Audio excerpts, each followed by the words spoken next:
سبقت عجیب لے گیا دنیا اس رشت میں، سب کربلا میں تھے کہ وہ پہنچا رشت میں۔ عبادت کیسی تھی شب عاشور؟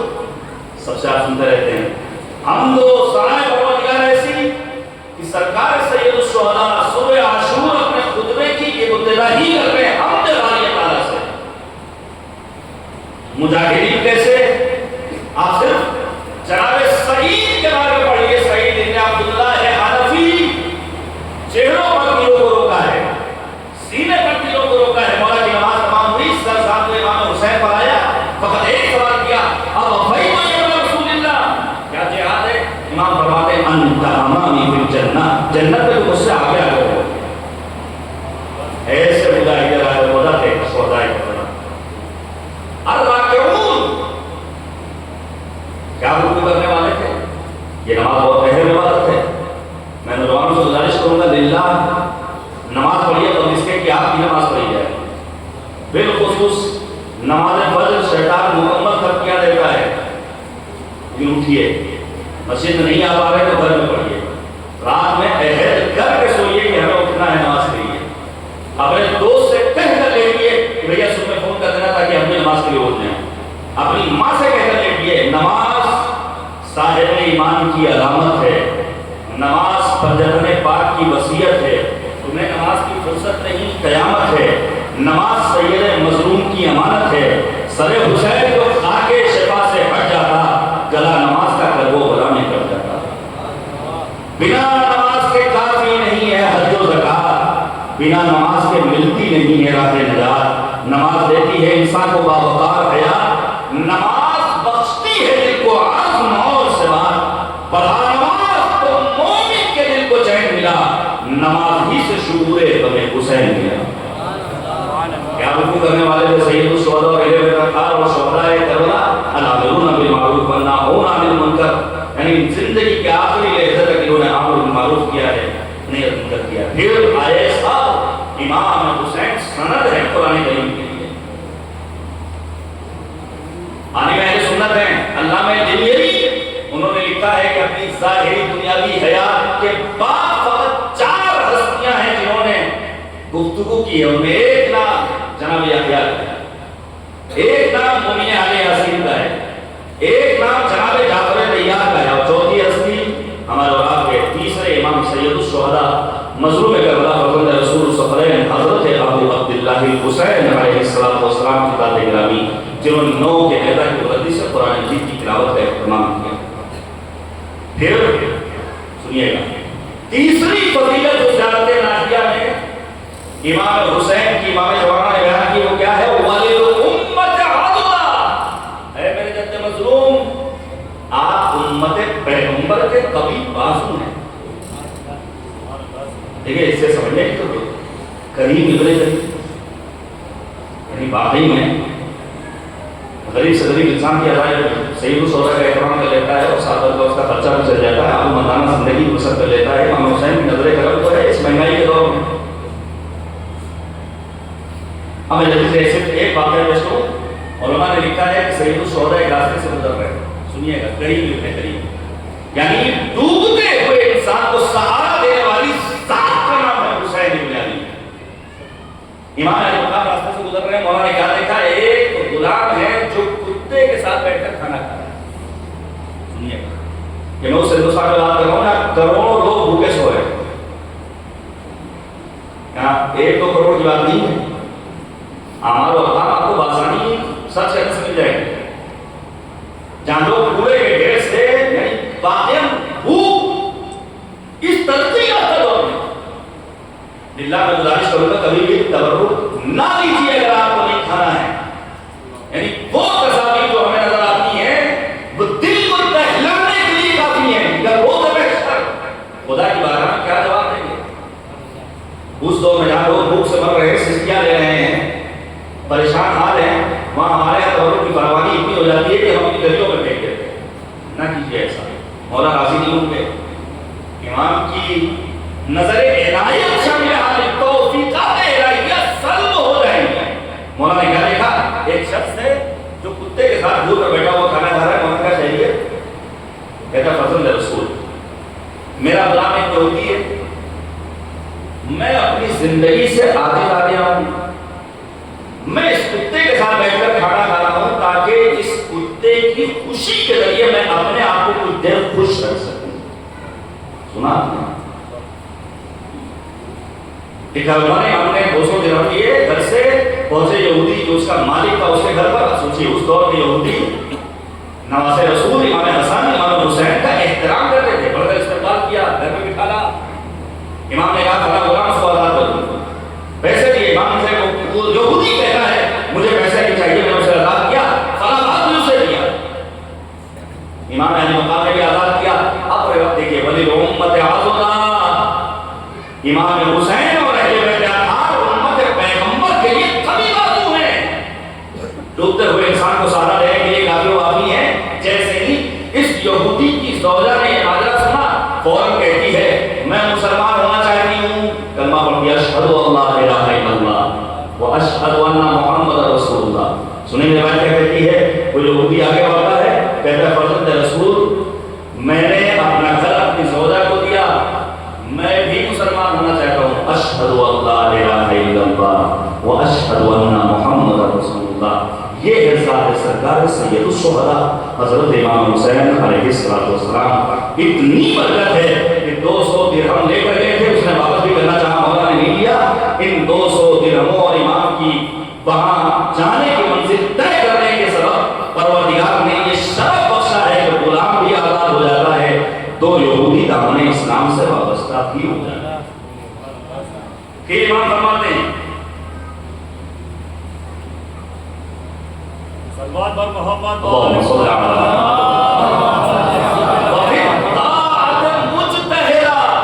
امام حسین وہ ہے جو اطاعت پروردگار میں کوشش کرنے والے ہیں. اچھا آپ لوگ سوچئے ہم اور آپ کبھی کبھی خوشیاں کہاں تلاش کرتے ہیں؟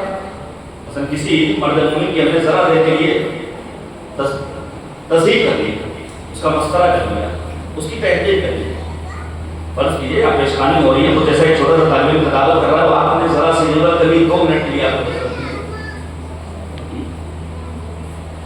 تو اگر خوشی منانا ہے تو ناجائز راستوں سے کیوں نہیں جائز راستوں کے ذریعے ہم اور آپ خوشی منائیں. ناجائز راستوں کی تلاش کر رہے ہیں. اگر ہمیں خوشی منانا ہے تو ہم آپ سے کیوں کر نہ گانے کے ذریعے، ڈانس کے ذریعے، میوزک کے ذریعے کیوں نہیں ہم جائز راستوں کی تلاش نہیں کرتے اور خوش ہوتے ہیں؟ آپ کے سامنے پیش کروں. دیکھیے ہمارے یہاں وصیت لکھنے کا چلن عام نہیں. سوال کر رہا ہوں، ہمارے بزرگ بھی موجود ہیں، نوجوان بھی ہیں، جوان بھی ہیں، بالغ و عاقل مکلف سبھی موجود ہیں، بہنیں بھی موجود ہیں. ہم میں سے کتنے لوگوں نے اب تک وصیت لکھی؟ جلدی سے ایک ہاتھ دیکھا. ابھی نہیں معلوم بلے صاحب نے مثلا وصیت کب لکھی، ہو سکتا ہے 10 سال پہلے لکھی. 10 سال پہلے کی وصیت آج کا نہیں ہے. وصیت اپڈیٹ کرتے رہنا. میں جلدی سے ایک وصیت پیش کروں. ایک عالم دین نے وصیت لکھی. دیکھیے خوش کرنے کے طریقے کتنے ہو سکتے ہیں. عالم دین نے وصیت لکھی کہ جب میں مر جاؤں تو میری میراث میں سے اتنا سرمایہ چھوٹے بچوں کے اسنیکس کے لیے وقف کیا جائے. ہم نے اپنے بچوں کے لیے کیا کیا؟ کبھی آپ نے سوچا بات نہیں؟ کوئی ان کے لیے ہم نے کوئی ایک کام کیا ہو؟ کیا کہا ہم نے؟ ہماری وصیت ہے کہ ہم جب دنیا سے رخصت ہوتا ہے تو ہماری میراث میں سے اتنا پیسہ کم سے بچوں کے اسنیکس کے لیے. اسنیکس کافی، چاکلیٹ، کمفرٹ، چپس، کرکرے، البتہ وہ والے نہیں جو ظالم حکمرانوں تک پہنچ رہے ہیں. ہاں بائیکاٹ ضروری ہے، بچوں کو بھی بائیکاٹ کرنا ہوگا. اور ان مجالس زیادہ اور مجالس سید الشہداء کا فائدہ یہ ہے کہ ابھی انڈیا میں نہیں تھا، اشرے اوضاع میں 12-13 برس کے بچے نے مجھ سے بڑی پیاری بات کہی جب اس کے ساتھ سرداری کے لیے گئے ہوئے تھے کہ مولانا پہلے ہم آتے تھے تو ہماری شاپنگ 1 گھنٹے میں کمپلیٹ ہو جاتی تھی، لیکن اب 1.5 گھنٹے لگتے ہیں. میں نے کہا کیوں؟ کہا آدھا گھنٹہ ہمیں ٹائم لگانا پڑتا ہے، دیکھنا پڑتا ہے یہ پروڈکٹ ہے کہاں کا. یہ شعور کہاں سے پیدا ہوا؟ انہی مجالس سے آتا ہے. سرکار سید الشہداء حضرت امام حسین علیہ السلام.